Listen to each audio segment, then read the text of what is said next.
तो बेटा ये हमारा क्वेश्चन है।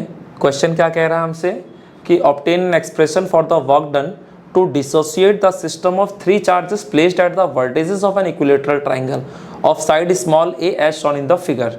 ओके, यानी कि यहाँ पर इस फिगर में, यहाँ पर बेसिकली मुझे एक फिगर दे रखा है और इस फिगर के अंदर ये जो सिस्टम है, इस सिस्टम को डिसोशिएट करने में यानी सिस्टम को तोड़ने में मुझे कितना वर्क डन करना है वो सोचना है। बात समझ में आती है कि तो इस सिस्टम को तोड़ना, तो यहाँ पर दो तरह के क्वेश्चन बनते हैं, एक तो सिस्टम को सेटअप करने वाला वर्क डन, दूसरा सिस्टम को तोड़ने वाला वर्क डन। तो अभी फिलहाल हम जो वर्क डन देख रहे हैं वो सिस्टम को तोड़ने वाला है। तो आपको पता होना चाहिए कि आपका जो वर्क डन है वो हमेशा चेंज इन पोटेंशियल एनर्जी के बराबर होता है। और चेंज इन पोटेंशियल एनर्जी बोले तो फाइनल पोटेंशियल एनर्जी माइनस का इनिशियल पोटेंशियल एनर्जी। तो फाइनली क्या होगा, इनिशियली तो मेरा ये सिस्टम है, फाइनली क्या होगा, तो सिस्टम को अगर तोड़ना है तो यहाँ पर ये जितने चार्जेस रखे हैं इन सभी चार्जेस को मूव करा के कहाँ भेज देंगे, इन्फिनिटी पे। सो बात समझ रहे हो, तो ये सारे के सारे चार्जेस इन्फिनिटी पे चले जाने चाहिए।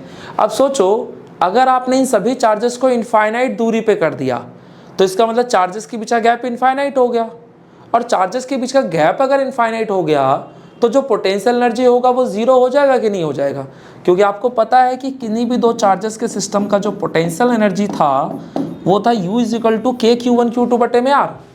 यानी पोटेंशियल एनर्जी एक तो चार्जेस पे डिपेंड करता है, दूसरा डिस्टेंस पे। अब सोचो अगर आपने इस पूरे सिस्टम को तोड़ दिया तो जब सिस्टम सेटअप करते तो क्या करते थे, इन्फिनिटी से चार्ज लेके आते थे। तो सिस्टम को अगर तोड़ना है तो क्या करोगे, यहाँ से उठा के इन्फिनिटी पे ले जाओगे। तो अगर सभी चार्जेस आपके इनफाइनाइट डिस्टेंस पे हो गए तो चार्जेस के बीच का गैप इन्फिनिटी एंड 1/∞ इज 0। तो हमारा फाइनल पोटेंशियल एनर्जी जो आता है वो हमेशा ही 0 आता है। हमें बस देखना होता है इनिशियल पोटेंशियल एनर्जी। तो इनिशियली मेरा ये सिस्टम है तो इस सिस्टम का पोटेंशियल एनर्जी निकाल दो कि सिस्टम का पोटेंशियल एनर्जी होगा क्या। सो बात समझ में आती है।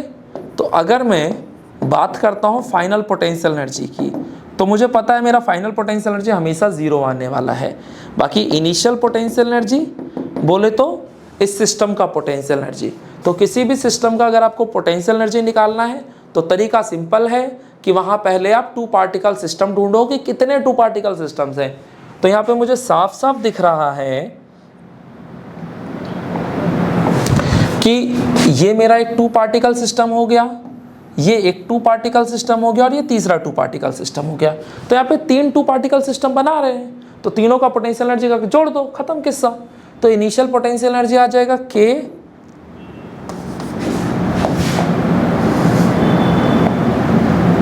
तो यहाँ जो इनिशियल पोटेंशियल एनर्जी आएगा वो क्या होगा, तो पहले मैं इस वाले पेयर की बात कर ले रहा हूँ। तो ये आ जाएगा K Q इनटू में 2Q बटे में R। R बोले तो ये डिस्टेंस, तो ये डिस्टेंस आपका A है, प्लस अगर आप इस वाले पेयर को देख रहे हो तो यहाँ आ जाएगा K इनटू में 2Q इनटू में माइनस का 4Q बटे में A, प्लस अगर आप इस वाले पेयर के लिए देख रहे हो तो K Q माइनस का 4Q बटे में A। तो आपको साफ साफ दिख रहा है कि ये आ गया 2KQ² बटे में A, और यहाँ पे आ जाएगा 2 चौक 8 तो माइनस का 8KQ² बटे में A।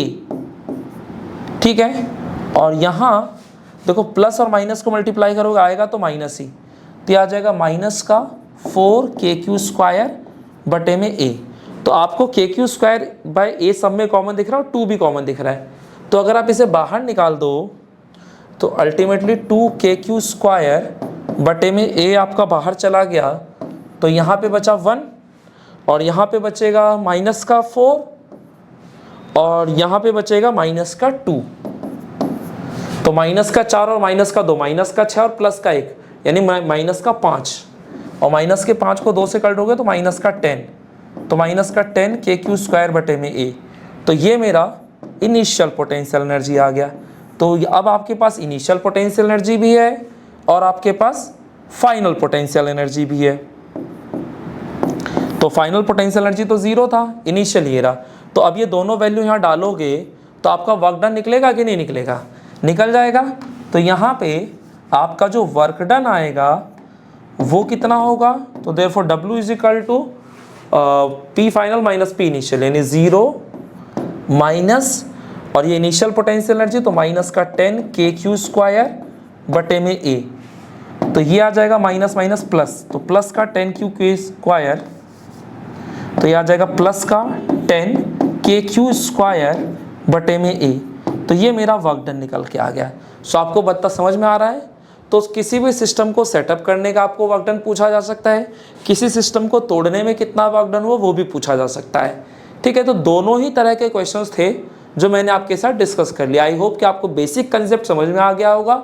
अब आप इस पे बेस्ड घर पे जाकर जितने क्वेश्चंस हो सकते हैं लगा लीजिए, ज़्यादातर क्वेश्चंस आपसे सॉर्ट आउट हो जाएंगे। ठीक है बच्चों, तो अगर वीडियो अच्छी लगी हो तो अपने दोस्तों के साथ शेयर करो, खुद पढ़ो, उनको भी पढ़ने के लिए मोटिवेट करो और खूब ध्यान रखो अपना। ओके बच्चों, बाय।